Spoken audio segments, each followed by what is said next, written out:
Good morning, everyone. Thank you very much for coming along. My name's Donald Clark, my actual main interest is the topic which the next speaker is going to be talking about, this guy here, Farak, which is artificial intelligence. That's what I spend all my time. I'm an entrepreneur, business guy by background, so I've built an AI and learning company. I invest in AI. I will only invest in learning companies that have AI in them. I'm sort of slightly obsessed by the topic. If you saw me at the debate last night, you probably realized that. But another interest, which is in a sense related, is blockchain. And you can mention blockchain in a bar and a pub, and you get weird reactions. Absolutely nobody's ever heard of it, which is the normal one. Some people have heard of it and sort of slightly intrigued. Some people completely dismiss it, and then you get fanatics who really think it's going to change the world forever. Bigger than the internet is a phrase that's been used around this. But I want to tell you a story about what happened to me on blockchain this year. I'm in Berlin, and my family are here, and some friends from Scotland, where I come from, because it's my 60th birthday, okay? Thank you very much. And earlier in the year in Edinburgh, where I came from, I deliberately went along, because I know the people in this project. I got married on blockchain, remarried. Okay, so I was married 35 years ago. My wife is here today, my kids, in Edinburgh. And of course, when you get married, the government gives you a certificate, unless you do it in the church and so on. And then you don't know what happened. Where is that certificate? Where is the proof that I was married? I have no idea where it is. It's in some room somewhere, okay? So I was in Edinburgh at the Edinburgh Festival. I go there every year. And this was the machine I used here. So it had an iPhone on either side. So my wife used this one. I used this one. And I paid to get remarried on blockchain using Bitcoin. It was sort of a weird experience, really. But it was actually quite nice, you know, like my lifelong interest has been in technology and learning, and it was quite a sort of personal thing for me anyway. And I thought, wow, the reason I tell you this story is that blockchain isn't about Bitcoin. It started with Bitcoin, but it's really about trust. And it's really about the concept of where you store those moments of trust. And learning is all about trust. It's all about people doing good things, good teachers, teaching good students, and then you raise their cognitive level. But there has to be a sort of ledger or proof in the real world for employers and others about what they've done, what their competencies are, and how they achieved that. I'll tell you, let me just go on another, is this working? Private story. These were my kids when they were 2 years old, twin boys. They're here today. They're 23 years old now. But throughout their lifetime, I took pictures of them with technology on the same sofa in my living room, in the same house I live in. So they're two happy before school. All went wrong when they went to school, okay? And this happened really quickly. These are about 8, 9 years old. You know, they started getting these silver boxes. Not only were they getting silver boxes, they were demanding silver boxes from me. And when you have twins, it's twice the cost every birthday, every Christmas. So it started to get a bit wearing after a while. This is them up about 13 or so. Then they wanted laptops. I don't know if you remember the PC. And these weren't cheap. They weren't cheap at the time. But they wanted this stuff because almost everything they did in learning and homework and so on, they needed one of these machines. Okay, I've got 2 of them, I had to get them. But that wasn't enough for them, of course, because the Macintosh comes along, you know, and they will tell me that they need a Mac, and they will, if you've been a parent, you know how smart kids can be in pressurizing you. Imagine having twins, because they plan their pincer movement on you. You know, and we used to listen to them behind the door, and they would literally discuss how they were going to fool us into buying things for them. It's a weird thing having twins. This is the next stage, and remember the same sofa here. You notice this is very Scottish. We only have one sofa, one colour for all these years.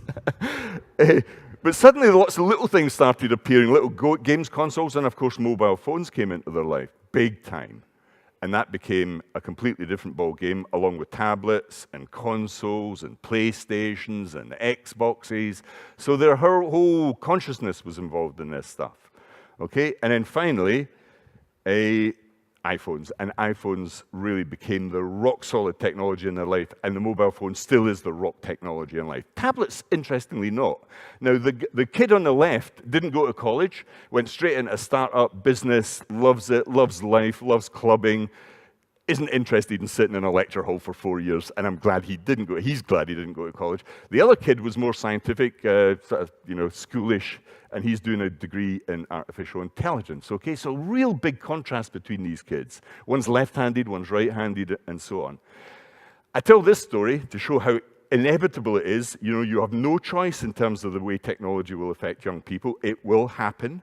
But Bitcoin came into my life in a really unusual way here, because this kid on the right-hand side, and I'm not giving any moral views on this, when he was like 15, 16, smoked weed, okay?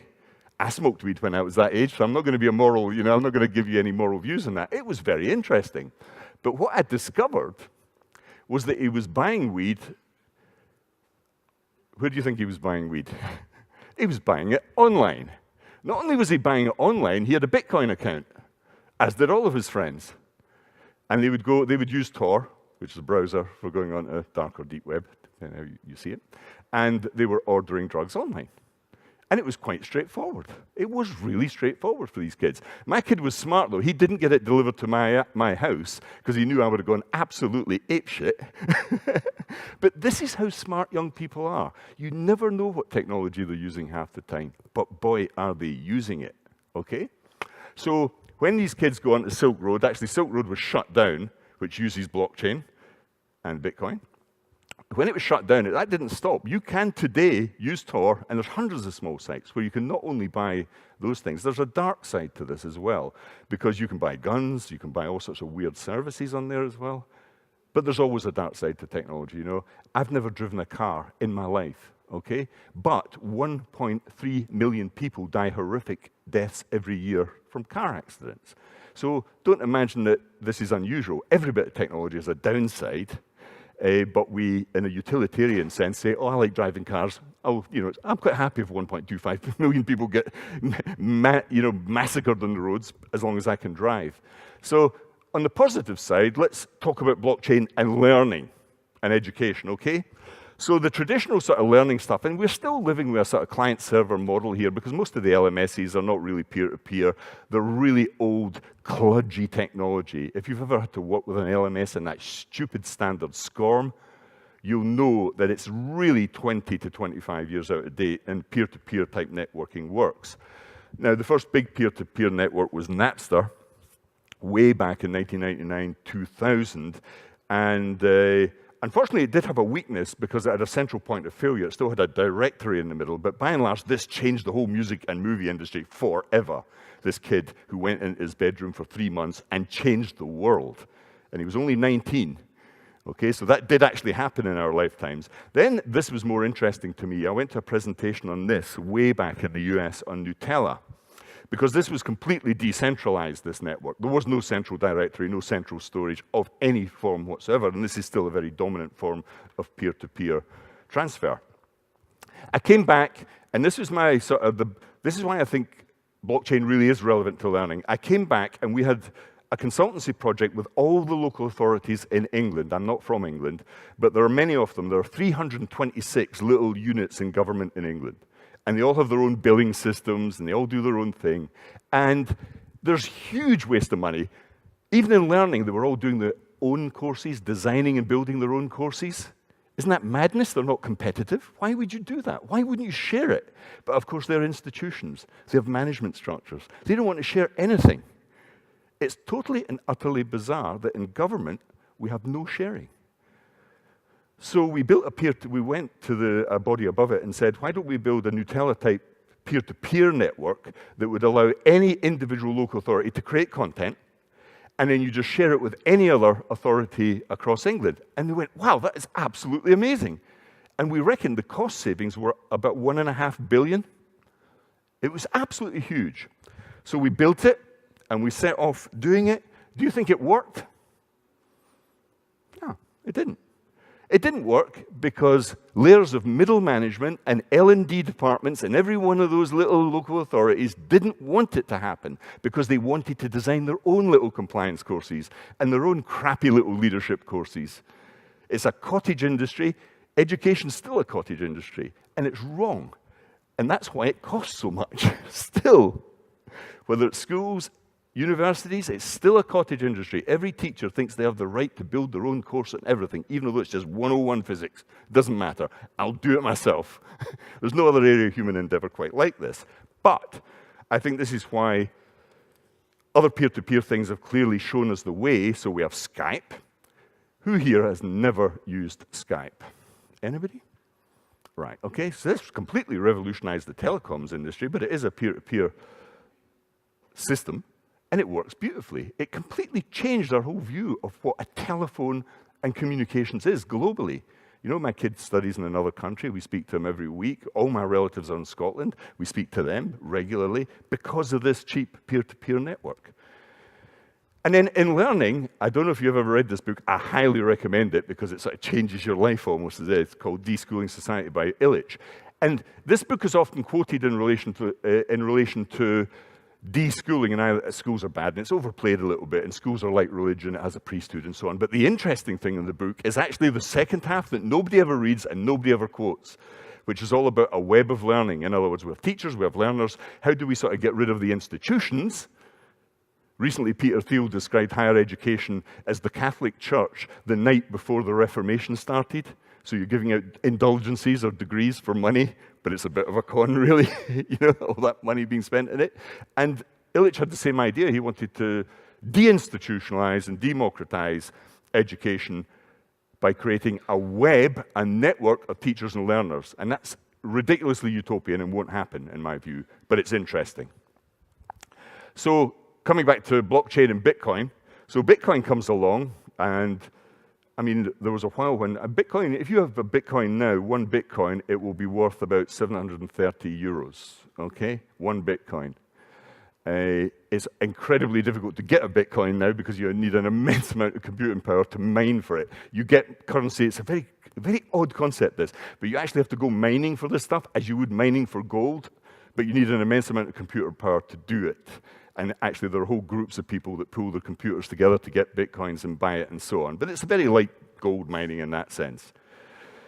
And there's a great thing about this story here because there's a mystery man right in the middle of it called Satoshi Nakamoto. And he has a Japanese name, a German email address, but he writes in British spelling, and nobody has a damn clue who this guy is, even if he's a guy. Could be a woman, could be a group of people. We have no idea. And several people have been put forward. This poor Japanese guy up on the left-hand side was fingered by Newsweek. They turned up at his door. He was on television. He had nothing to do with it. He just happened to have Nakamoto as his second name. And he happened to be a guy who had some good maths behind him, but he certainly was not the guy. The other guys actually are serious cryptocurrency guys, and they may be, but they're not saying. Why do you think they're not saying, or why do you think Satoshi Nakamoto went to ground? Because this happened in 2008 when the financial crash came along. Very interesting coincidence that a cryptocurrency, absolutely the same month, September 2008, he went to ground because the CIA and FBI were onto Wikipedia. Julian Assange, who is still imprisoned in my country, shamefully. You know, in other words, the Americans crushed these movements. And do you think the Americans, because they have the dollar as the primary currency standard in the world, do you think they want Bitcoin to succeed? Not a chance. This is serious business, and that's why these guys often remain hidden. Okay? Two books I really recommend. One's a really old book, this book on Bitcoin by Dominic Frisby. Absolutely brilliant read. You can read it on the beach. It's so interesting, but that's one I would highly recommend. The second one's less readable, and it's a typical sort of tapscot. It's actually ghostwritten mostly, but an interesting introduction to blockchain. But the basic idea here is the decentralization, disintermediation, democratization of networks down to peer-to-peer, and then an underlying database structure that makes that happen technically. All that trust we can suddenly have in an inviolable environment on a database. So those are the three big words I'm going to focus on, right? So just very quickly, technically, how this works. Two parts. There's a peer-to-peer network. We sort of get the idea there. Skype, all that jazz. Information is created absolutely immediately. So PayPal has been so successful because the transactions in PayPal take place absolutely in real time, unlike banking that takes days and days and days. That's why Peter Thiel made several billion pounds from the thing. But this also happens on a blockchain network, and a peer-to-peer network that sits above it. the information is created absolutely immediately, a really important point in terms of the success of Bitcoin and what we're about to talk. Another important feature is that it's encrypted, private, and you don't know who the person is. There's anonymity. This is really important in financial transactions, but it might also be important, of course, in terms of learning data, in terms of the protection of who the person is going forward. It's decentralized, so there's no single point of failure. Like if your university suddenly got bombed and you had all your documents in one room that got burnt to the ground and you didn't have adequate backups, you might completely find this absolute point of failure in terms of your data. There is no point of failure in the middle of this network. Bits of it other nodes can come off, the rest is protected. The second point is a decentralized database. So you've got this thing, it's called blockchain because you have a block. It always starts with the Genesis block, okay? And then beyond that, once you start doing transactions, and these transactions can be me being married, my son buying drugs, it could be, beyond that, of course, Bitcoin transactions, or it could be a learning transaction, a learning experience with a competence attached. And then blocks are created, boom, boom, boom. They're promulgated. One of the problems with blockchain is actually the complete, it's almost ad infinitum propagation of the blocks, and it's sort of excesses in that sense. Nevertheless, every time a new set of transactions take place, they are automatically chained back into all the other blocks and back to the Genesis block. So everything is stored absolutely evenly across the whole network, which means if one goes down, the rest is protected, okay? That's the idea, or the signature, the hash that actually does this. That's what blockchain does. Now, coming to learning, I think there are some interesting things happening here on Eportfolios and badges, and we can come to that later. We've got two big things here. In England, there's a guy called Doug Belshaw and people in City and Guilds who've been working heavily on conceptualizing the notion that badges, which I don't think have really taken off. They've not really taken off because they're not like a currency. They're not like a real degree or a real qualification. But imagine if they did become like Bitcoin, like pounds, dollars, euros, then perhaps we have a chance of really giving it the push that it needs, those qualifications that exist below the line, as it were. But I think there are 10 main areas here where I think you might want to think, if you're sitting there in the audience, how can I use this blockchain stuff in my institution, in my life, in my company? And let's go through these. The first one is payment and blockchain. Now, that's fairly standard stuff on Bitcoin. I don't think it doesn't happen. There are universities like MIT, University of Nicosia, and other people historically have accepted Bitcoin as payment because it's just another currency. You can go on and exchange your dollars and euros for Bitcoin right now and pay people on that. Now, why would that matter? Well, let's go back to one of my sons. One of my sons studies in Maastricht in Holland, and I live in England. And it's a constant process of sending him money. If you've got a kid at college, you'll know that's what you spend most of your communications doing. And this costs me money as well, because if you do it through a bank, they take a fair old whack right off the top. Okay? Now, TransferWise has come along, and they don't use blockchain. These are the ex-PayPal guys, but they massively reduced the cost by using a much more sophisticated form of, well, it's not blockchain, but it's almost there. But imagine blockchain where there are zero transaction costs, where we really can transfer money. Think of those hundreds of thousands, if not millions of students who live abroad and do these transactions all the time. You're not only saving their parents' money, you're saving the students' money, you're saving your institution's money. So I think that's a basic thing in terms of the way this is going. And there isn't a major bank or financial institution in the world who isn't looking at blockchain. And why are they looking at blockchain? Because it will revolutionize their business. It may even put them out of business because they make all their money on scraping those margins off the top. Okay? Then we can come to an individual institution in blockchain, okay? So typically an institution might be a school, a university, a company, okay? And there are several I've just picked. There are really dozens of people doing this now. But if you take Hobart School in San Francisco, why would you use blockchain? Well, one is fake certification. I was in Thailand last year going down Koh Sam. Anybody been in Bangkok down Koh Sam Road? You can walk down this road and buy almost everything, but there's a great big stall halfway down where you can buy degrees. And they have the one in the window is from the University of Oxford. And you can go in and they'll print you any degree in any subject, and it looks damn good. And they'll give you it in a little red box, and you can take it home.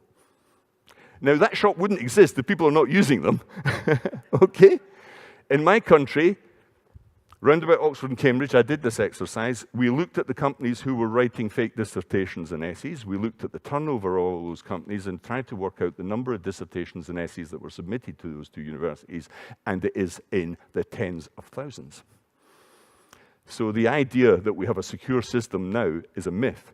You know, and I know, that in higher education, there are thousands and thousands of students submitting dissertations and essays that they did not write. And you won't catch it on plagiarism software because it's PhD students who are writing them, PhD students who don't have a job very often or earn very low wages. So plagiarism is a massive problem here. I think there are other issues around that, never mind. But schools, some universities now are using blockchain to give this complete authenticity to avoid fraud in terms of the certifications that they're providing. MIT is a good example of that, but there are plenty of others. So you can give them a paper copy anyway, but you can also get it in this unhackable database. Okay? Then we've got groups of institutions. I don't know if you saw this brilliant presentation, I think it was last year or the year before, but from Delft University. Anybody from Delft here? I really like this idea. What they had done is teamed up with other universities in a chain around the world, EPFL in Switzerland, Boston, Australia, UBC in Canada, and so on. And it was a bit like airline code share, and they were all producing MOOCs, and they were looking at the transfer of qualifications for the MOOCs across those universities. It's a big problem, transfer, as you know. I was at Penn State University, and somebody was telling me about a guy who tried to get in 2 years ago. They couldn't actually just get the administration of the transfer worked out in time for him, even though they had applied in summer for October entry. He missed the deadline. He applied a year later, still the same screw-up, and he just gave up. And that guy was willing to pay $46,000 a year to go to that college. So the idea that that transfer is working, Bologna was a load of nonsense. It never happened. All talk, no action. So I think we have a chance here of looking at affiliated organizations who use this type of technology to really give a secure underbelly, as it were, to all of these qualifications, whether they be MOOCs or not, qualifications within undergraduate and postgraduate degrees. And then nationally, of course, the interesting thing about education in Europe, certainly, and around the world, is it's profoundly national. It's actually a delegated thing in the EU. There is no EU education. It's all delegated off to our individual countries. Even in the United Kingdom, I come from Scotland, we have a completely different education system from England with different qualifications entirely. Profoundly national. But even within a nation, there are big problems in terms of the authentication and management of qualifications because there are more and more of them. In our country, we're going massively into vocational learning. Every employer will be charged 0.5% of their if it's above 3 million turnover on payroll, and that will be paid not for higher education, but for vocational learning and apprenticeships. I think this is an enlightened policy. The Germans did it years ago, but it will be a good thing. But how do you manage the qualifications in that brand new world? It's going to be messy. Blockchain is possibly an answer. On an international level, of course, you could say across the EU we could have, well, not us necessarily post-Brexit, of course, that's not going to happen now, but certainly on an international level, you could also look, most students now have an international field. My son went to Holland to study. You know, lots of kids now think that way. But if they do go abroad, they're jumping out of their national system into an international system. But there is no international system in education. It doesn't really exist. It's still a bunch of institutions that have loose agreements between each other. They're all like individual castles, hermetically sealed, not dealing very well with each other. So I think on an international basis, we have underlying blockchain possibilities in terms of the use. Then forget national and international. Let's think a little bit about groups of institutions, because we have groups of privately owned schools, you have Ivy League colleges. Everywhere I go in higher education, I see groups. In England, we have these horrific groups called the Russell Group, who regard themselves as above everybody else in the education system, fueled, of course, by a completely corrupt ranking system, which is a piece of mathematical nonsense because it's a self-fulfilling prophecy. They ask the principals of those universities how they rate the other universities, and of course they rate the universities they went to, which is normally Oxford and Cambridge, and yes, what a surprise, Oxford and Cambridge come right at the top of the rankings. And then they ask about teaching, and they don't use any data because they're mathematically illiterate. They don't use any data, they use proxies, and anybody who's ever been involved in data knows that proxies are not data, so they don't even count the kids who turn up for lectures, so they don't have any data, really. but they just do these weird ratios, number of PhD students they've got relative to undergraduates and all that rubbish, and come up with the rankings. This is the sort of thing we have to get rid of using really solid technology, a new approach. That's why I think AI also is important here. But groups of institutions perhaps can come together in a way they never have before. Now, I mentioned badges and Eportfolios because I think this is possibly one of the more important ones, along with MOOCs. So we know that in the learning world, generally in our lives, don't imagine for 1 minute that school and university and college is even remotely solving the problem of lifelong learning. It does a magnificent job up to a certain age, but most of what we learn in life is learned informally in the workplace, from our colleagues, from our family, whatever. So most learning in your lifetime is the orange bit. The formal learning is the little wedge in there. But we think the wedge is almost everything sometimes. That's the illusion there.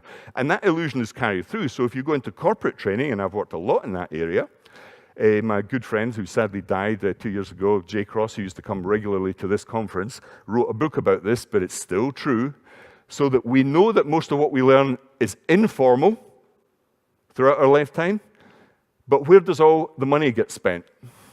On formal training.